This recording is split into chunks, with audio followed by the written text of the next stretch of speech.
Now back in session, the Honorable Judge Simpson presides. You may be seated. We are back on the record in the case of the People versus Jones versus Smith. You're missing one. Mr. Childers coming back, or? Yes, he is, Your Honor. He's escorting the last witness out. Oh, okay. Oh, We can Wait. start without him. we can? All right.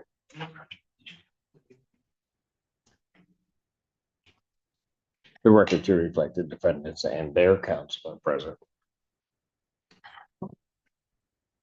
Sure. All right, we're waiting for Mr. Childers to come back. We do have a stipulation. It's my understanding that all parties will be stipulating to the admission of the autopsy report. I will mark this as People's Exhibit A. That should be one.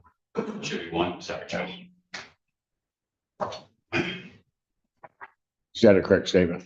Judge, it is. Mr. Childers, can I add one caveat? Mr. Childers and I happened to speak with the medical examiner this afternoon. The additional part of the stipulation, apart from the autopsy protocol and report, is that the medical examiner could not determine, based upon the injuries, the caliber of bullet that struck the decedent.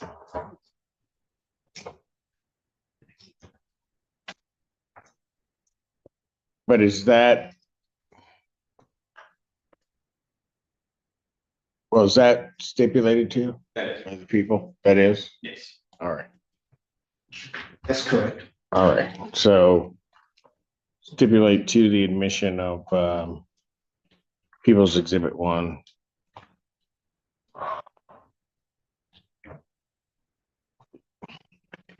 I guess my only issue with the other part of the stipulation, or the caveat to that, is the caliber of the weapon referred to in that report at all? Or the fact that it can't be determined is, I mean. It's referred to at any point in there. So there really would be a stipulation that the medical examiner could not determine the caliber of bullet. Would that be fair? Yes. Yes, sir. Mr. Upshaw? That's correct. All right, very good. Okay, Does the court want that now? that would be fine. Thank you, Mr. Honor. You may call your next witness. Thank you very much, Your Honor. People will call Officer John Gilby.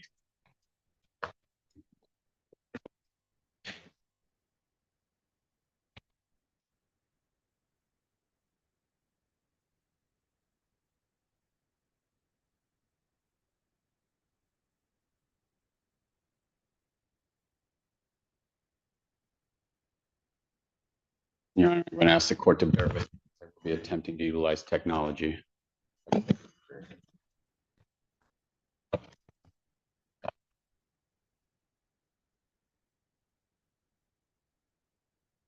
Sir, please come forward and be sworn.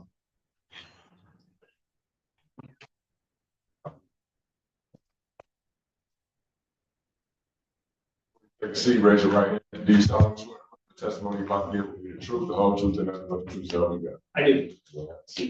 Thanks for your first and last name for the record, please. John Gilby, JOHNGILBEE. All right, you may inquire. Thank you, Your Honor. Officer Gilby, are you currently employed? Yes, I am. And where do you work? City of Ann Arbor, And how long have you worked for the city of Ann Arbor? 12 years. And what do you do for the city of Ann Arbor? Police officer. You've been a police officer the entire time? Yes, I am. And were you working and on duty on September 26th, 2025 at approximately 13:14 hours? Yes, I was. And what were you doing? Conducting traffic enforcement. Traffic enforcement? And were you in you wearing a full uniform? Yes, I was. And were you in a police vehicle? Yes, I was. Was that vehicle equipped with video? Yes, it is. And what was it equipped with? It's got a front-facing video camera, backseat video camera. And you're familiar with how to operate these? Yes, I am. And were they in working order on that date? They were.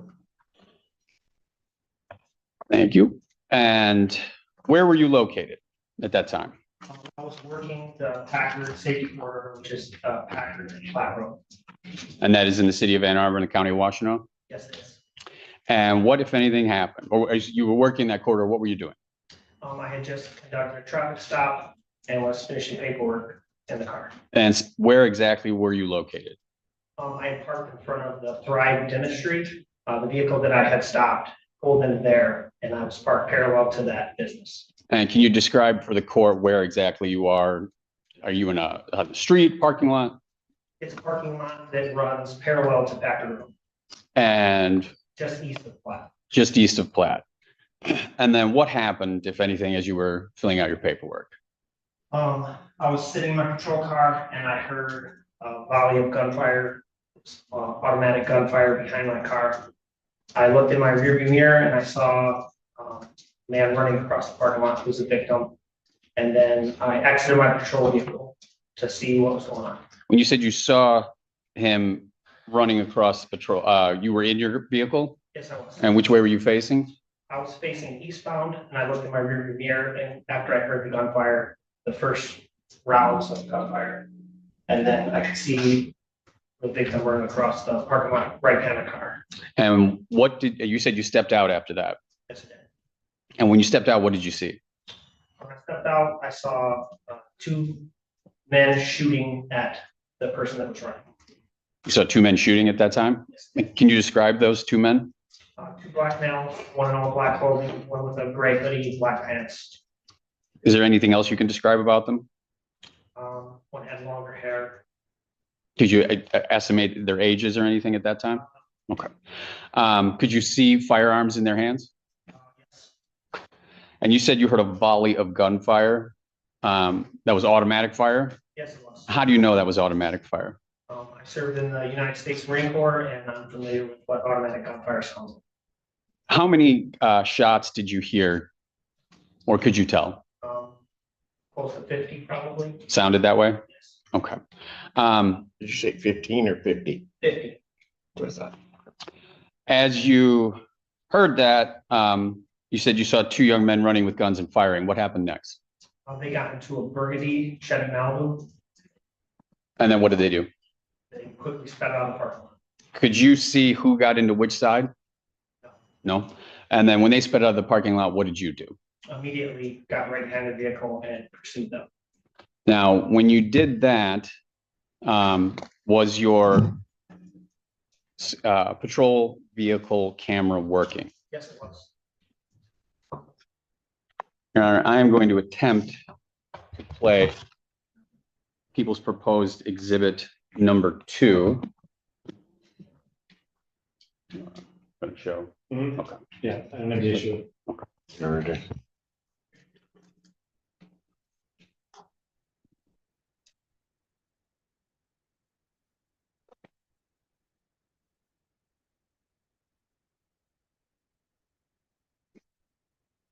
Thank you, Your Honor.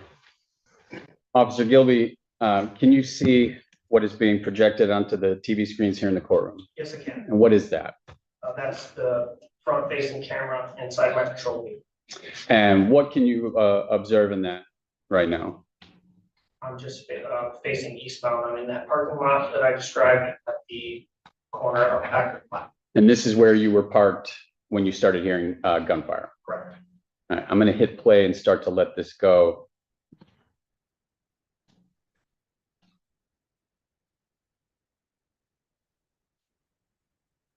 Now, we don't hear any sound right now. Why is that?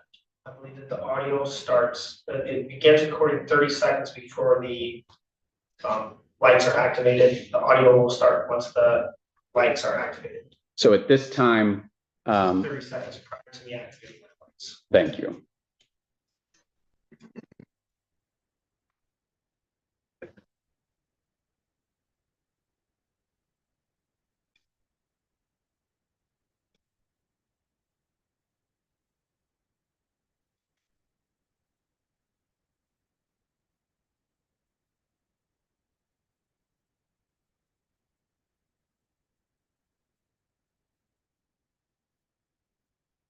Now, I've paused it here at 58 seconds into that video. Can you point out the suspect's vehicle that you were pursuing? It is that burgundy Chevy Malibu that just exited the parking lot and now is heading westbound on Packard Road. Okay. And can you tell from what right now where that vehicle is located on the road, what lane it's in? It is traveling westbound in the eastbound lanes. I'm going to continue playing.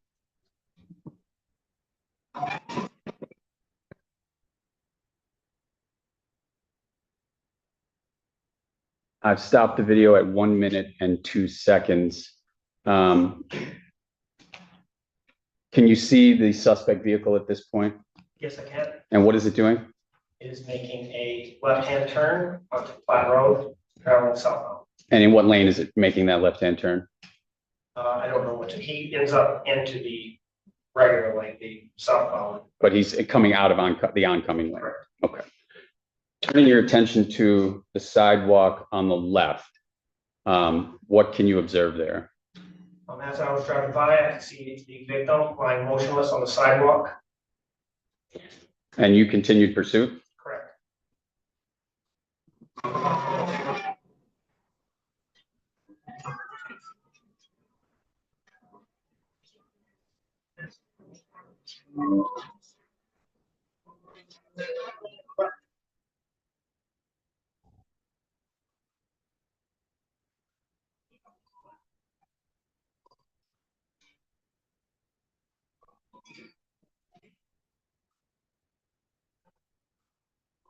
Vehicle is now eastbound on the lane.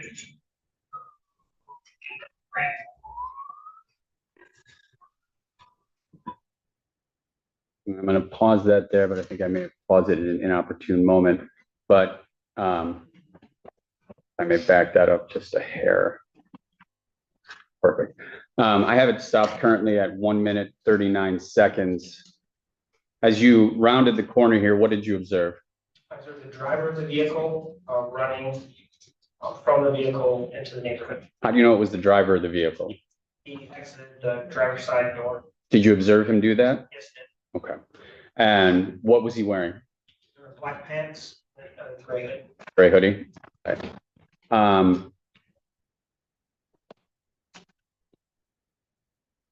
And the vehicle there, can you describe its situation, why it stopped or how?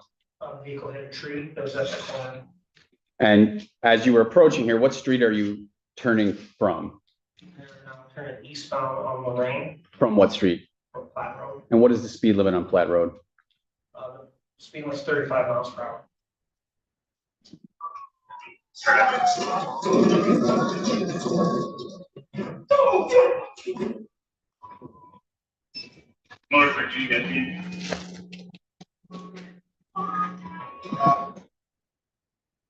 Stopping the video at 1 minute and 52 seconds. Officer Gilby, the video that we just watched in court, is that an accurate representation of what occurred on that date and time? Yes, it is. Your Honor, I would move for the admission of People's Exhibit 2. Any objection or voir dire? None for us. Thank you, Judge. Exhibit 2 is admitted. Thank you very much, Your Honor. Now, this video depicts you coming around the car and chasing after somebody, correct? Yes. What did you observe when you did that? The individual was coming out of the vehicle and then he climbed up over my hood and jumped down from the hood. Now, were you able to see, based on where you were at any point, because of this accident, was the passenger side door damaged? Yes. And was it operational? Could it be opened? I had to force it open. It wouldn't open easily. Okay. And then as the subject who exited the vehicle, do you see that person in court today? I do. Could you identify him, please? Sitting at the table, sweatshirt. And Your Honor, I'd ask the court to reflect the in-court identification of Defendant Smith. No objection, Your Honor. Thank you. Objection, the record shall so reflect. Thank you, Your Honor. When you saw Mr. Smith exit the vehicle and hop over the hood of your car, did you observe anything else? Yes, I did. What did you observe?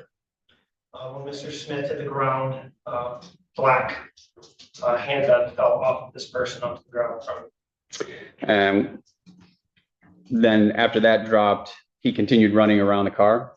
And what did you do? I continued to chase him, and then I was able to grab onto him, hold him against that fence where I was able to put him down on the ground, put him in handcuffs. Did he immediately comply? Yes, But he did attempt to run away from you? yes, I did. And at that point, had you told him to stop? Yes, I have. And again, you were in a marked squad car with your lights and sirens operating? Correct. And your lights and sirens, were they operating the entire time that you were following this motor vehicle? Yes, they were. Okay.